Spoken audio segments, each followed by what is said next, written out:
के अंदर दोस्तों आज हम बात करने वाले हैं डेटा एंट्री के लास्ट चैप्टर यानी कि 10th चैप्टर के बारे में। और आप सभी को इस इम्पोर्टेंट क्वेश्चन की सीरीज़ में मैं लगातार कुछ ना कुछ लेकर के आता रहता हूं और आपको बताता हूं कि जो एग्ज़ाम में पूछे जाते हैं क्वेश्चन मोस्टली वही मैं आपको यहां पे कवर करके दिखाता हूं। ठीक है, सो आप बिल्कुल भी टेंशन मत लीजिए। अगर आप मेरे चैनल पे आए हैं और आप चाहते हैं कि पास होना अच्छे नंबर से, तो आप सिर्फ ये वीडियो देख लीजिए।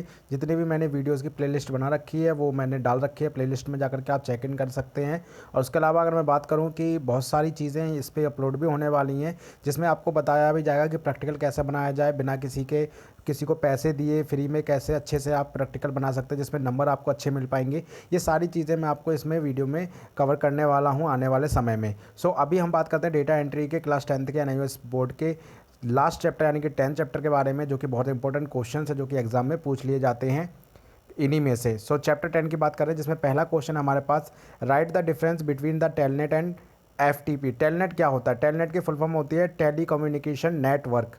Telecommunication network is a networking protocol and software program used to access remote computers and terminal over the internet और TCP IP computer network. Overall जितनी भी हमारे हम नेट को कवर करते हैं, जितने भी जो हमारे नेटवर्किंग प्रोटोकॉल होते हैं उसको, या सॉफ्टवेयर जो प्रोग्राम ये होता है जो कि हमारे बहुत सारे कंप्यूटर और टर्मिनल्स को, जो इंटरनेट के जो टर्मिनल्स हैं उन सबको ये क्या करता है, कवर अप करता है, यानी कि उसको ये हैंडल करता है। ठीक है, सो ये आपका टेलनेट होता है। एफटीपी क्या होता है? एफटीपी एक आपका फाइल ट्रांसफ़र प्रोटोकॉल होता है जो कि स्टैंडर्ड नेटवर्क प्रोटोकॉल होता है, जिसका यूज़ किया जाता है ट्रांसफ़र के लिए, ट्रांसफ़र करने के लिए। ठीक है, किस चीज़ के ट्रांसफ़र?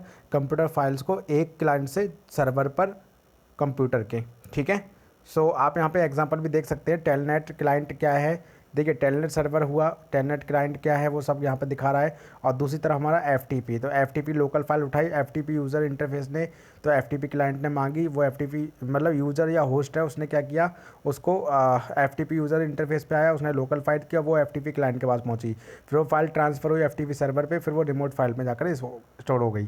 तो ये जो चीज़ें हैं ये हमारी एफटीपी और टेलनेट में अंतर हुआ।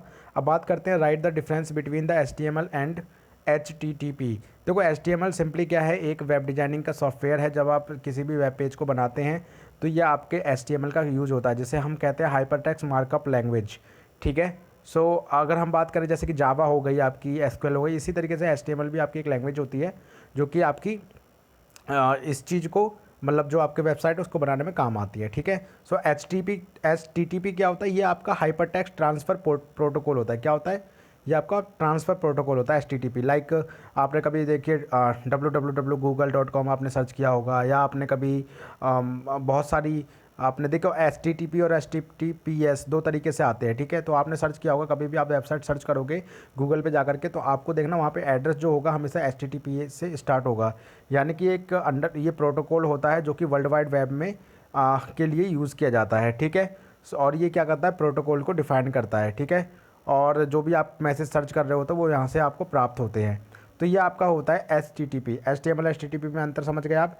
HTML का जो स्ट्रक्चर होता है वो क्या होता है, सबसे पहले क्या नाम है आपका, उसमें HTML है, फिर वो हेड होता है, फिर एक बॉडी होती है। हेड में आपका टाइटल, मेटा, लिंक, स्क्रिप्ट ये सब होते हैं, और बॉडी में आपका डिवीज़न, फिर आपका पी, फिर आपका ये, फिर क्लोजिंग, व्लोजिंग, इमेज टेबल, ये सारी चीज़ें होती हैं। ठीक है, सो आप स्क्रीन पे देख पा रहे होंगे। नेक्स्ट क्वेश्चन की ओर हम बढ़ते हैं। ISDN क्या होता है? तो ISDN का फुल फॉर्म होता है इंटीग्रेटेड सर्विस डिजिटल नेटवर्क। ठीक है, और ये काम क्या करता है, ये जो होता है एक टेली कम्युनिकेशन टेक्नोलॉजी होती है। ठीक है, जो कि इनेबल करती है ट्रांसमिशन को एक डिजिटल डेटा के ओवर स्टैंडर्ड फ़ोन लाइन से। ठीक है, मान लो ISDN कनेक्शन है। ठीक है, telephone one, computer, telephone switchboard, alarm system, LAN, इन सबको ये कवर अप करती है, यानी कनेक्शन होता है एक इसका। ठीक है, so what do you mean by TCP और IP? TCP और IP में क्या होता है? ठीक है, ये ट्रांसमिशन कंट्रोल प्रोटोकॉल या फिर इंटरनेट प्रोटोकॉल के रूप में जाना जाता है, which is set of networking protocol, जो कि बहुत सारे नेटवर्किंग प्रोटोकॉल का एक ग्रुप होता है, सेट होता है। ठीक है, दैट अलाउज टू और मोर कंप्यूटर टू कम्युनिकेट, जो कि दो या दो से ज़्यादा कंप्यूटर को आपस में बात करने की परमिशन देता है। ठीक है, द डिफेंस डेटा नेटवर्क जो होता है आपका part of the Department of Defense developed TCP IP and it has been widely adopted as a network standard। एक जो होता है एक डिपार्टमेंट इसको बना करके देता है और वही जो होता है पूरे ऑल ओवर नेटवर्क को इस्तेमाल करता है, यानी कि आप कोई भी इस चीज़ को यूज़ कर सकते हैं। ये हर एक नेटवर्क का अलग अलग होता है, ठीक है। सो अब हम बात करते हैं what do you mean by search engine. Search engine क्या होता है? तो सर्च इंजन जैसे कि आपने google.com देखा होगा, yahoo.com देखा होगा, netscape.com, MSM, उसके अलावा ask.com, ये बहुत सारी, ये आपके क्या है, ये सभी आपके सर्च इंजन हैं जिसमें हम किसी ना किसी चीज़ को सर्च करते हैं जो कि www के उस पर हमें प्राप्त होता है, ठीक है। सो हमारा यूज़र जो होता है वो कुछ भी सर्च कर सकता है, कुछ भी, चाहे वो वेबसाइट, चाहे वो इमेज, चाहे वो वीडियो, चाहे वो ऑनलाइन डेटा, कुछ भी वो सर्च कर सकता है। तो इन्हीं माध्यम से हमें प्राप्त होता है, ठीक है। सो एग्जांपल के लिए गूगल, याहू, एमएसएन, आपका अल्टा विस्टा, ये सारे आपके सर्च इंजन होते हैं, ठीक है। सो नेक्स्ट क्वेश्चन है what do you mean by domain name. Domain name क्या होता है? तो देखो आपने सुना होगा .com, .in, .net, .info, .education, edu और .de, .eu, .org, ये सब आपने सुने होंगे, ठीक है। तो ये आपको क्या होता है? डोमेन नेम होते हैं। तो आप डोमेन नेम जो होते हैं पर्पज़ अलग अलग होते हैं सबके। .ac का मतलब होता है एकेडमिक इंस्टीट्यूशन, जो एकेडमिक इंस्टीट्यूशन का आप कोई वेबसाइट बनाते हैं तो .ac का डोमेन आता है।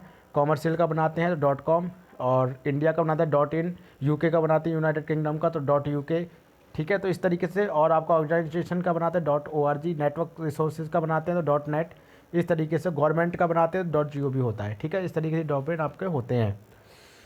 So what do you mean by web browser. Web browser क्या होते हैं आपको पता होगा यार। वेब ब्राउज़र्स आपके फ़ोन में अक्सर आप यूज़ करते होंगे, जैसे कि आपने क्रोम यूज़ किया है, फायरफॉक्स हो गया, आपका ओपेरा, सफारी, इंटरनेट एक्सप्लोरर, ये सभी हमारे उसमें वेब ब्राउज़र्स होते हैं, ठीक है। ये क्या करते हैं? एक सॉफ्टवेयर होता है ये जो कि क्या करता है, वर्ल्ड वाइड वेब पे हमें इन्फॉर्मेशन प्राप्त करके देता है, ठीक है। सो आपको समझ में आ गया होगा। नेक्स्ट बढ़ते हैं अगले क्वेश्चन की ओर। Write the difference between downloading and uploading of the file. Downloading और अपलोडिंग क्या होता है? देखो, डाउनलोडिंग का मतलब होता है किसी फाइल को इंटरनेट पर डालना। डाउनलोडिंग का मतलब होता है किसी फाइल को इंटरनेट से डाउनलोड करके अपने स्टोरेज में, जो आपका मेमोरी डिस्क है या आपका इंटरनल फ़ोन स्टोरेज है या आपका कंप्यूटर स्टोरेज है, उसमें सेव करना, उसे कहते हैं डाउनलोडिंग। और जो अपलोडिंग का मतलब होता है अपने कंप्यूटर से या अपने मोबाइल की किसी स्टोरेज से नेट पे उसे डालना, ठीक है, उसे अपलोडिंग कहते हैं। या डाउनलोडिंग अपलोडिंग आप सिंपली जानते ही हैं। So question 9, right short notes on the URL। URL पे शॉर्ट नोट लिखना। तो URL का मतलब क्या होता है? ठीक है, यूनिफॉर्म रिसोर्स लोकेटर होता है URL।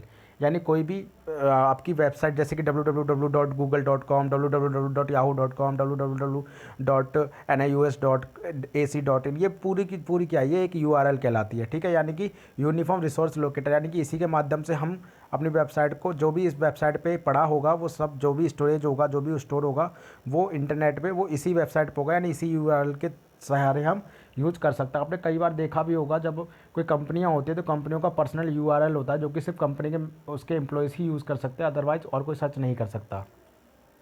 लास्ट क्वेश्चन है, right the difference between website and web page.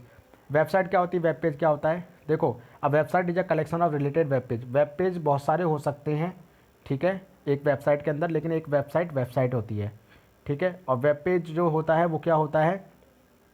Web page is a document that is suitable for the world wide web और वेब ब्राउज़र्स। ये वेब पेज होते हैं जो कि suitable होते हैं वर्ल्ड वाइड www के लिए या फिर वेब ब्राउज़र्स के लिए, ठीक है। और ये वेब पेज या मॉनिटर और मोबाइल डिस्प्ले पे हमें दिखाई देते हैं, जैसे कि गूगल हमने सर्च किया, वेब पेज है, ठीक है।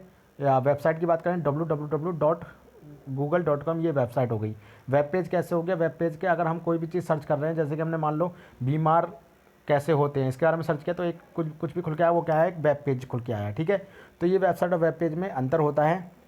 सो आई होप कि आपको समझ में आ गया होगा कि ये आपके क्वेश्चंस कितने इंपॉर्टेंट हैं और क्या क्या इसका मीनिंग होता है। बस सिंपली मैंने आपको समझा दिया, बाकी कोई समझने की ज़्यादा ज़रूरत भी नहीं है, कि सिंपली इतना ही होता है। और इसको बस अपने लैंग्वेज में आप बना करके लिख दीजिए। अगर आपको इंग्लिश आती है तो बहुत अच्छी बात है, आप अपनी लैंग्वेज में लिखिए। देखिए, जब ज़रूरी नहीं है कि आप क्वेश्चन को आप किताबी रूप से किताबी कीड़े बन करके लिखें, ज़रूरी नहीं है। आप जो मेरी लैंग्वेज है उसको में भी लिखें, ज़रूरी नहीं है। जो आपको ईजी लगता है, आप जिस तरीके से समझा सकते हो सामने वाले को एग्जैक्ट, वो चीज़ आप लिखिए, ज़्यादा नंबर मिलेंगे। और यही मेरा भी कारण होता, मैं भी इसी तरीके से एग्ज़ाम देता था और अच्छे नंबर से पास होता था, ठीक है। मात्र 1 महीने की पढ़ाई में या फिर 10 दिन की पढ़ाई में या एग्ज़ाम के टाइम की पढ़ाई में।